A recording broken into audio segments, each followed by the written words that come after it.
Les memòries d'un papilló en català, el 42.404.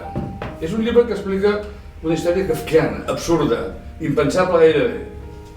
La història d'un home que en pla de joventut, 30 anys, es troba treballant en plenitud de la seva vida, les seves facultats, de sobte, en una situació en què arriba la policia i el deté, i no sap ni per què. A partir d'aquí es desenvolupa tota la història.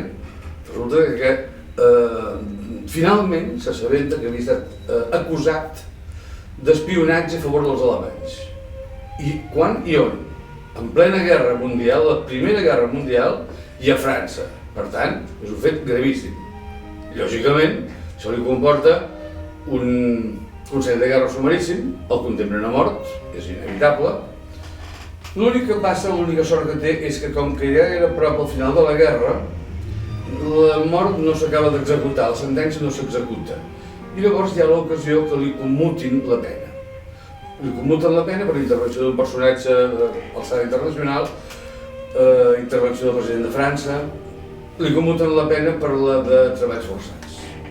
Ara bé, treballs forçats vol dir una sentència que no s'acaba mai d'executar, perquè es va executant de manera continuada, de manera llarga, de manera lenta, de manera cruel i de manera sàdica. I això és el que ens explica les memòries d'un papilló en català del 42.404.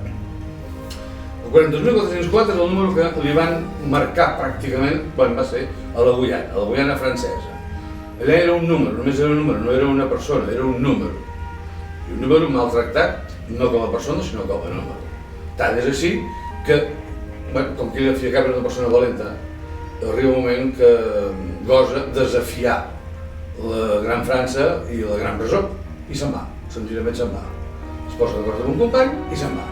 Què vol dir se'n va? Se'n va vol dir que a l'altra banda dels murs de la presó aconsegueix escapar-se d'una manera molt enginyosa. Si llegiu el llibre, veureu de quina manera tan enginyosa s'escapa. Llavors s'enfronta amb una selva plena, atapeïda, i només amb un ganivet. Amb un ganivet potent, això sí, però un ganivet. Ells dos. I s'han d'afrontar als arbres, s'han d'afrontar als perills, s'han d'afrontar als tèrmits, s'han d'afrontar als mosquits, s'han d'afrontar a les boes, s'han d'afrontar a tota mena d'animàlies.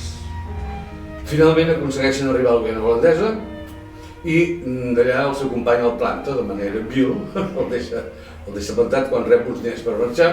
Ell s'hi queda encara uns quants mesos fins que aconsegueix, gràcies a un vaixell alemany al qual els insinua que aquell motiu pel qual havia estat condemnat potser era veritat, com que els insinua això, ells s'ho creuen, l'acolleixen com a germà, com a soci, com a amic, li canvien el nom, l'enrolen al vaixell i el treuen d'allà.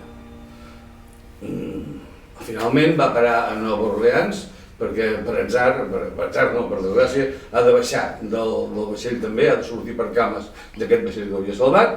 Es refugia a Nova Orleans, no sap anglès, però s'espavila, és un xicot espavilat, i en cosa d'un any i mig aconsegueix no només parlar anglès, sinó un bon lloc en un gran hotel de 1.500 habitacions i guanyar-se la vida acceptablement bé.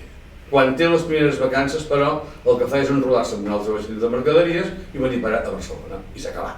Aconsegueix finalment la llibertat.